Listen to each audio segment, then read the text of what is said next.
Bonjour à tous. Je tenais à vous faire cette brève vidéo pour vous expliquer le fonctionnement d'un jeu que j'ai créé moi-même, qui est déjà mentionné d'ailleurs sur ma page Twitch. N'hésitez pas à suivre si ce n'est pas déjà fait, et à regarder surtout dans la description le projet en cours. Alors c'est un projet que pour des raisons de droit d'auteur, j'appellerai le projet Henri Potier le magicien, voilà, qui constitue dans la création d'un jeu de rôle papier sur lequel je travaille depuis 2015. Qui est maintenant quasiment terminé, et qui est déjà fonctionnel parce que j'y joue déjà avec 16 joueurs actifs, et je voulais vous en expliquer le fonctionnement. Voilà. Alors c'est un jeu qui se présente sous plusieurs formes. Bon, vous avez une forme très classique que je vous présenterai après, qui est sous la forme d'un jeu de rôle papier, bon, qu'on fait du coup de manière virtuelle, hein, parce qu'on ne peut pas forcément tous se rencontrer en présentiel, par le biais du site Roll20.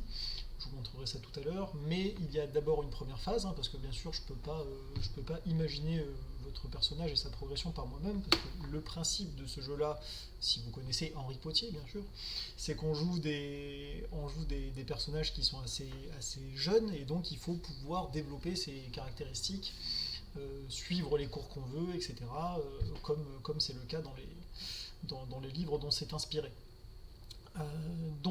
La première phase se passe sous une forme de jeu de société que je vais vous montrer maintenant. C'est une forme de jeu de société qui va vous permettre de faire évoluer votre personnage. Donc vous avez votre fiche personnage avec ses caractéristiques principales, ses statistiques, ses spécialisations, parce que vous pouvez obtenir un certain nombre de spécialisations au fil de l'aventure, et éventuellement les défis, hein, si c'est quelque chose auquel vous avez accès, c'est-à-dire dans la version détaillée. Les défis qui peuvent vous rapporter des points d'expérience supplémentaires, etc. Euh, Ensuite, vous avez vos règles personnalisées. Alors bien sûr, il y a des règles générales auxquelles il faut se plier, mais vous avez également vos règles personnalisées avec vos qualités et vos défauts que vous choisissez au cours de la création de personnage. Et ces qualités et ces défauts vous permettent ou vous contraignent au contraire, hein, selon que ce soit une qualité ou un défaut, d'avoir des avantages supplémentaires ou au contraire des inconvénients, hein, au fil de votre aventure. Voilà, donc chaque qualité et chaque défaut que j'ai créé a une application en mode aventure et en mode progression. Donc là, il s'agit du mode progression, hein, qui sont en général semblables, hein, qui sont dans le même thème. Je vous donne un exemple, hein. Par exemple, ici, le personnage Gérald Bishop euh, avait pris concentration intellectuelle, ce qui lui permet de lire plus efficacement et donc de cumuler plus de points de lecture pour ensuite trouver plus de connaissances. Voilà, bon, je ne vais pas rentrer dans le détail des règles ici, elles sont assez complexes, hein. J'ai un livre de règles qui fait 150 pages à peu près pour l'instant, et il n'est pas encore terminé. Donc je rentre pas là-dedans parce que c'est pas forcément l'intérêt du joueur de tout savoir de toute façon, hein. C'est des règles qui sont faites pour le maître du jeu, c'est-à-dire pour moi. Ensuite, une fois donc que vous avez bien ces règles en tête, hein, que vous connaissez bien votre personnage, vous pouvez programmer un certain nombre d'actions. Alors là, les actions sont matérialisées normalement par des petits jetons que je n'ai pas mis ici, et selon votre personnage, selon vos statistiques, vous avez un certain nombre de points d'action à répartir parmi ces différentes actions. Et chaque action a une règle spécifique qui vous permet d'obtenir certaines choses, de faire évoluer votre personnage d'une certaine manière. C'est un jeu dans lequel il y a une immense variété de choix, donc on ne peut pas tout faire, hein. Un petit peu comme dans la vraie vie au final, hein, parce que le but c'est un petit peu de répliquer la vraie vie, la magie en plus bien sûr. Euh, et donc c'est à vous de choisir quelle orientation va prendre votre personnage. Par exemple, si c'est plutôt un personnage qui est studieux, hein, vous allez peut-être choisir des actions comme rechercher, qui vont vous permettre de découvrir plus de connaissances, etc. Une fois que vous maîtrisez des connaissances, ça vous donne des avantages pour pouvoir étudier les phénomènes, pour pouvoir combattre certains monstres, pour pouvoir utiliser certains sorts, etc. Vous avez donc sur cette page personnalisée, hein, ça c'est une page personnalisée pour un joueur, vous avez à chaque fois que vous cliquez sur un élément, vous avez la règle détaillée qui apparaît sur le côté, hein, en note. Voilà. Donc vous avez à chaque fois la règle qui apparaît, qui vous permet de vous orienter sans forcément aller voir dans le livre de règles à chaque fois. Voilà, donc ça c'est quelque chose que j'ai fait récemment, qui est plutôt efficace. Alors, normalement il y a des illustrations assez jolies, hein, bon, que là je ne peux pas montrer pour des raisons de droit d'auteur, parce que c'est une vidéo qui va être publiée sur YouTube, donc j'essaie de me prémunir. Euh, Normalement la version est quand même un petit peu plus jolie. Là j'ai juste mis un code couleur par thème, hein, donc c'est-à-dire en violet c'est plutôt les actions intellectuelles, en rouge plutôt les actions physiques, hein, en jaune les actions sociales. Voilà, c'est globalement ça l'idée. Et donc vous avez plusieurs actions, hein, qui sont possibles. Voilà. Plusieurs actions qui sont disponibles. Voilà, donc ça c'est la partie progression. Je ne vais pas rentrer plus dans le détail pour l'instant, ça sert à rien. On va essayer de faire une vidéo assez courte. Voilà pour la partie progression.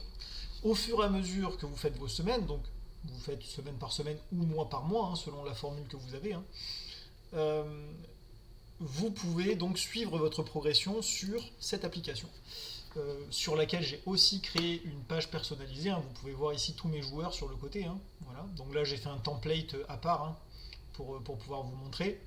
Voilà, donc ça se présente comme ça quand vous êtes le joueur, sauf que là, à la place de template DA, vous avez écrit, vous avez votre nom qui est écrit, le nom de votre joueur en tout cas.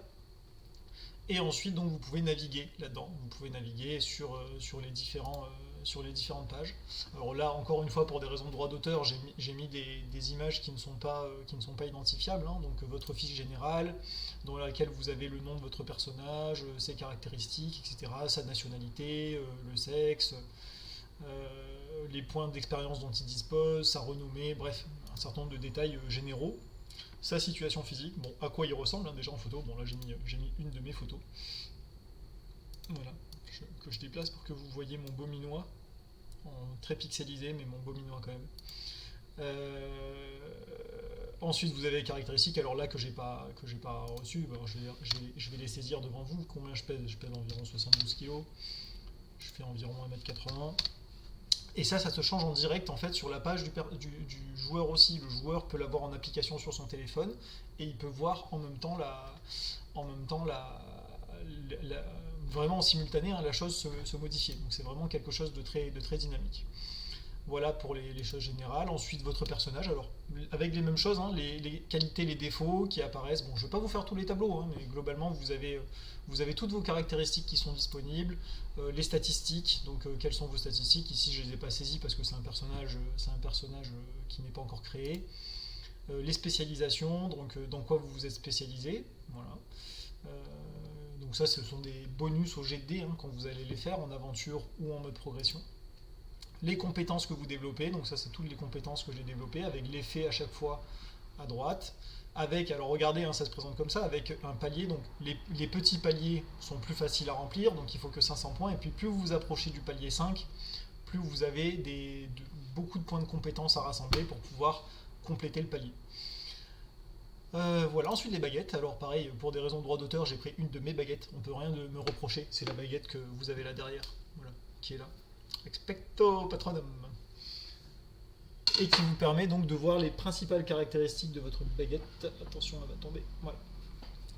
Donc il vous permet, quand vous cliquez dessus, de voir les principales caractéristiques de votre baguette. Voilà, bon, là je pars du principe que le personnage ne connaît pas tout parce qu'il faut découvrir ses caractéristiques, hein, au fur et à mesure. Par le biais du mode progression, on peut découvrir les caractéristiques. Bon, je mets les caractéristiques de base normalement par défaut, hein, la longueur, la largeur, la loyauté, la maîtrise nécessaire, c'est-à-dire le nombre de points d'expérience nécessaires par niveau, etc. Voilà, donc là c'est ça, là c'est la jauge de progression. Donc là par exemple, si je passe à 95 points d'expérience, voilà, vous voyez que la jauge est maintenant totalement remplie quasiment, hein. Je vais passer à 90 pour que ça se voit plus. Voilà, 90, vous avez encore un tout petit écart. Voilà, donc ça permet au joueur d'avoir une vision dynamique de son personnage. Ensuite, vous avez les sorts qui sont en cours d'apprentissage, voilà, avec les caractéristiques des sorts, les effets. Donc ça, c'est au fur et à mesure que le joueur apprend différents sorts, obtient des connaissances, par le biais d'ailleurs de cette section apprentissage. Dans la section apprentissage, vous avez les connaissances théoriques, donc l'astronomie, l'histoire de la magie, etc. Voilà, qui permettent de faire un certain nombre d'actions. Je ne rentre pas dans les détails des règles. Il faut cumuler des points de crédit. Ensuite, vous avez le grimoire magique qui est un petit peu détaillé quand même parce qu'il faut que je sache, pour que ça fonctionne, il faut que je sache quels éléments du sort le joueur connaît ou pas. Et puis là, beaucoup plus simple, hein, dans les bestiaires et herbiers, école magique, le journal du baguettier, etc. Bon, j'ai rempli que le bestiaire et herbier. Vous avez une jauge de progression, hein, et quand cette jauge de progression est remplie, vous obtenez la connaissance qui vient se loger ici. Voilà, donc, par exemple, ce personnage a dû découvrir il a découvert par exemple un ingrédient, ce personnage, voilà, ici. Alors, il a les caractéristiques quand il va dessus, voilà, les effets du sort, etc. Où ça pousse, où il peut en trouver, sur quel continent, qui a identifié les propriétés, bref, des choses plus ou moins utiles. Donc ouais, c'est utile. Est-ce que c'est utile dans les potions mentales, de manipulation mentale? Est-ce que c'est utile dans les potions toxiques, etc. Bref, il a un certain nombre. Ah mince. Il a un certain nombre d'indications. Et normalement, pareil, il y a normalement une illustration qui ici n'apparaît pas parce que je l'ai masqué pour des raisons de propriété intellectuelle. Ensuite, ça c'est le gros morceau, vous avez les lectures. Alors ça c'est quelque chose dont je suis très fier parce que j'ai créé environ 1000 livres. Pour l'instant, bien sûr, c'est encore en évolution, mais pour l'instant j'ai environ 1000 livres qui sont créés, qui recoupent un petit peu tous les sujets possibles du jeu, et qui permettent aux joueurs de chercher, comme s'il allait à la bibliothèque en fait, de chercher des livres et de lire les connaissances. Donc pour cela, il cumule des points de lecture hein, dans la partie progression. Et ensuite, il peut utiliser ces points de lecture là-dedans. Alors, il y a tout un système de langue. Il faut maîtriser un certain niveau de langue dans les compétences pour pouvoir lire, les livres. Sinon, il faut dépenser plus de points de lecture si c'est quelque chose qui est plus compliqué à lire. Voilà, et bien sûr, quand on finit un livre, on peut avoir un petit bonus à la fin. Je ne rentre pas plus dans les détails. Les relations, donc les relations avec les autres personnages. Voilà, donc là je vous ai pris l'exemple d'un personnage, donc c'est tout ce qu'il sait du personnage, qu'est-ce qu'il sait de son apparence physique. Donc là par exemple il sait que Morgane Doris est une personne à la peau claire dorée, qui est brune de cheveux, qui a des yeux marrons et bleus apparemment, parce qu'elle a les yeux verrons, donc voilà. Qui est donc où elle en est dans sa vie, donc là c'est une élève de l'école de sorcellerie. Voilà, ses passions, ses idoles, ses qualités, ses défauts, bref, voilà, toutes les possibilités, et surtout le score d'influence, ce que j'appelle le score d'influence, c'est-à-dire la capacité du joueur à influencer ce personnage-là. Voilà, bon ça c'est les jauges de fabrication qui sont vides pour l'instant, parce que les joueurs sont encore au début de leur apprentissage. L'inventaire, alors l'inventaire, donc dans lequel vous avez des emplacements, hein. Chaque ligne est un emplacement. Donc là, en l'occurrence, les emplacements qui sont pris, c'est à l'intérieur du coffre, hein. Voilà, donc là on est dans le coffre de lit, vous pouvez aller dans l'armoire aussi. Voilà, donc là c'est la penderie, ça c'est le sol de la penderie, le tiroir de la penderie, etc., etc., la table de chevet. Donc chacun dans son dortoir en fait a un certain nombre d'emplacements à sa disposition. Il peut aussi mettre les choses n'importe où, hein, donc c'est-à-dire dans le bazar, ce qui peut poser des problèmes avec les camarades, c'est aussi prévu dans les règles. Donc c'est assez marrant à gérer. Voilà, donc pour les objets, il y a une durabilité, il y a une quantité disponible, il y a la péremption aussi, donc ça c'est la péremption, combien de jours ils peuvent le conserver, si bien sûr ça s'y prête, hein. Donc là en l'occurrence c'est de l'encre, hein, voilà.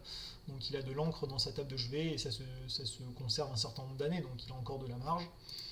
Voilà, et dans la valise, là par exemple il y a des croquettes pour chat dans sa valise qui sont rangées. Voilà. Ensuite les animaux, alors pareil, j'ai mis une illustration de mon chien, voilà, c'est mon toutou, vous voyez là.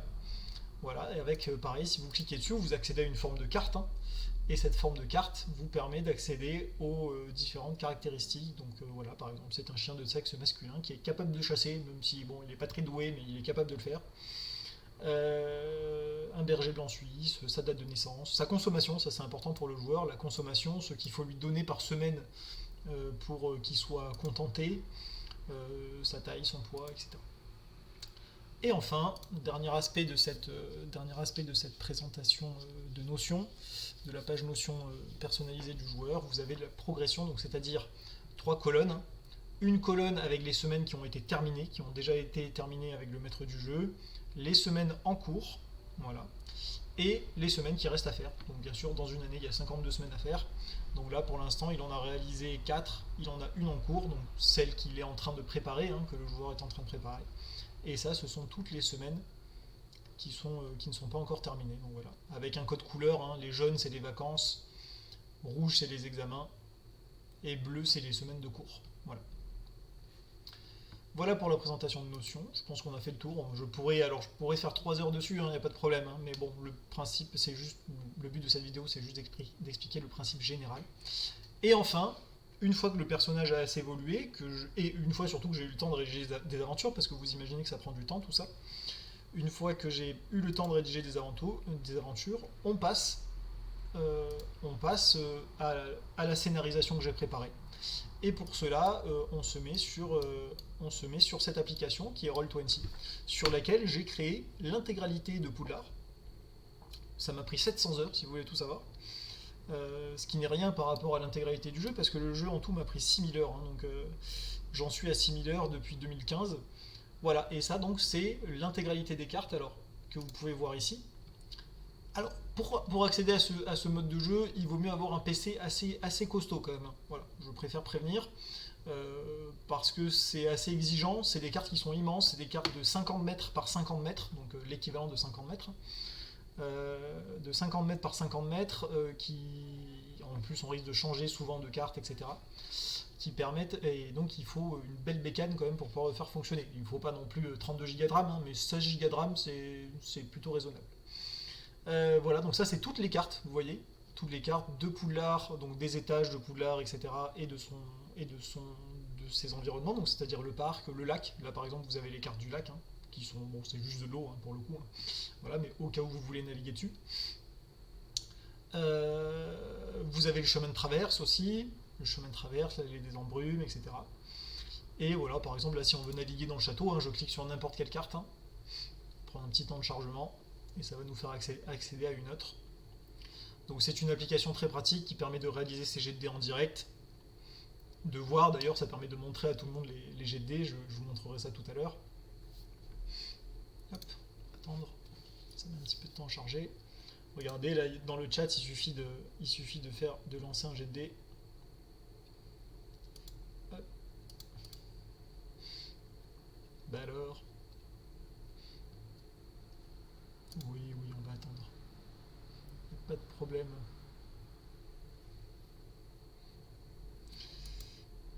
Alors donc avec cette application, vous pouvez gérer votre personnage en direct. Donc normalement chaque joueur peut gérer son personnage.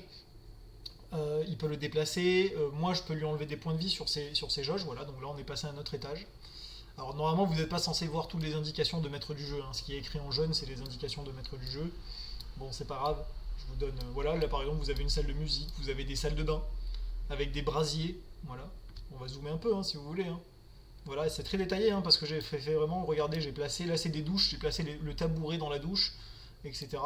Les baignoires, bien sûr, avec un tabouret pour poser ses affaires, etc.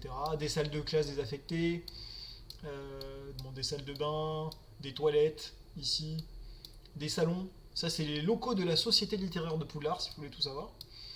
La bibliothèque privative de la Société littéraire de Poudlard. Voilà, vous avez une salle de musique, visiblement, ici. Voilà, donc très détaillé, hein, donc c'est vraiment des cartes où j'ai posé les chaises, j'ai posé les brasiers, etc. etc. Donc il y a de quoi faire, il y a de quoi visiter. Donc ça c'est juste un étage, hein, c'est une partie d'un étage, hein.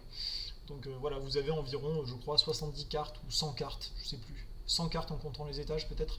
Alors ça s'arrête à 75, mais regardez par exemple, là pour le Poudlard 29, Poudlard 29 étage 8.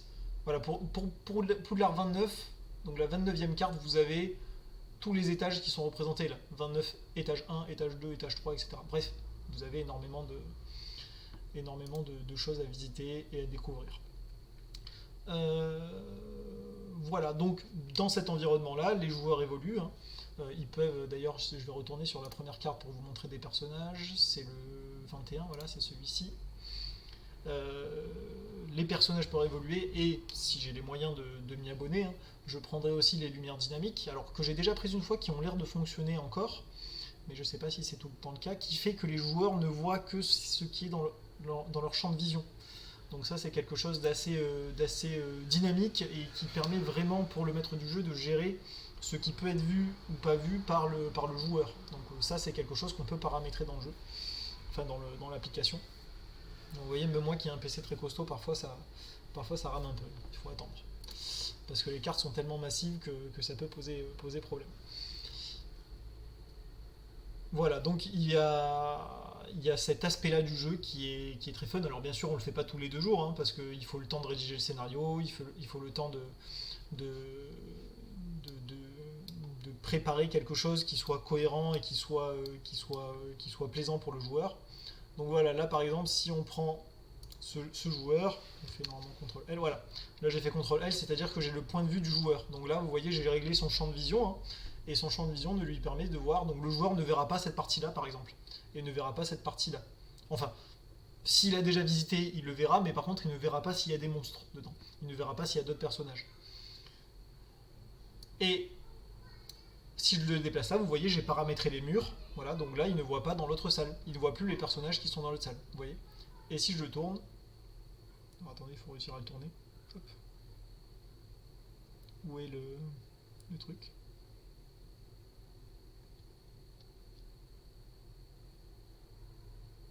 Il y a un truc qui permet de tourner, non? Mais je sais plus où il est. Hop. Bon bref, on peut faire tourner le personnage. Rotate, est-ce que je peux rotate?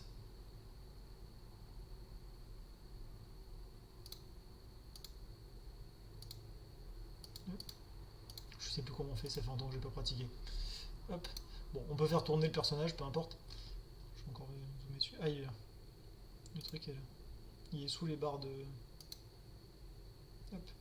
Voilà, donc là, vous pouvez faire évoluer le personnage. Mince. Voilà. Et vous voyez, le personnage est tout petit dans son environnement. Et ça permet de le faire voyager. Voilà. Là, par exemple, si vous rentrez dans cette salle, vous aurez accès. Là, par exemple, il va dans la cour. Voilà, dans la cour. Bref, vous avez compris le principe. Bon, c'est un projet qui est encore en perfectionnement, hein, mais qui est plutôt abouti, l'air de rien, qui fonctionne. On a déjà fait des aventures sur Roll20, on a déjà fait il y a déjà des personnages qui ont réalisé plusieurs années, il y a des personnages qui sont en troisième année de Poudlard. Je suis aussi en train de créer d'autres écoles de magie dans le monde qui pourront permettre éventuellement à des élèves de voyager, de découvrir d'autres univers. Donc j'étais très content de vous faire découvrir ça en tout cas. Euh, j'espère que ça vous a plu, que vous êtes titillé par l'idée de jouer à ce jeu. Et si ça vous titille, j'espère que vous nous rejoindrez dans l'aventure parce que c'est quelque chose quand même, on passe de bons moments, hein, honnêtement. C'est quelque chose d'assez fun, surtout au moment des aventures. C'est des moments où on se tape des fous rires monstrueux qui sont restés dans les mémoires. Vous voyez, j'ai même programmé les fenêtres, je suis en train de me dire. Vous voyez, ça, c'est les fenêtres qui vous permettent de voir ce qui se passe à l'extérieur. C'est génial. Euh, voilà, donc j'espère que vous allez pouvoir, nous rejoindre et que vous avez apprécié au moins cette vidéo et à minima que vous êtes impressionné par tout le travail que j'ai fourni. Parce que c'est vrai que ça a été un travail monstrueux. C'est une aventure qui a commencé en 2015 avec mes petits frères avec mon petit frère et ma petite sœur, puis après ma grande sœur aussi qui s'est greffée, puis mon grand frère. Donc on est plusieurs à avoir perfectionné ce jeu. Il y a d'autres personnages après qui se sont greffés et qui ont aussi participé par leurs conseils, par leurs feedbacks, etc. à perfectionner les règles, à les approfondir, à les simplifier parfois aussi, parce que parfois mes règles étaient trop complexes. Et maintenant le jeu est assez fonctionnel, même s'il nécessite encore quelques petits équilibrages. On va dire qu'on est à la version bêta, pas alpha. Voilà, je vous souhaite une bonne journée à tous et j'espère vous voir bientôt soit sur mes streams, soit sur ce jeu-là. Et je vous dis à bientôt. À bientôt les petits renards.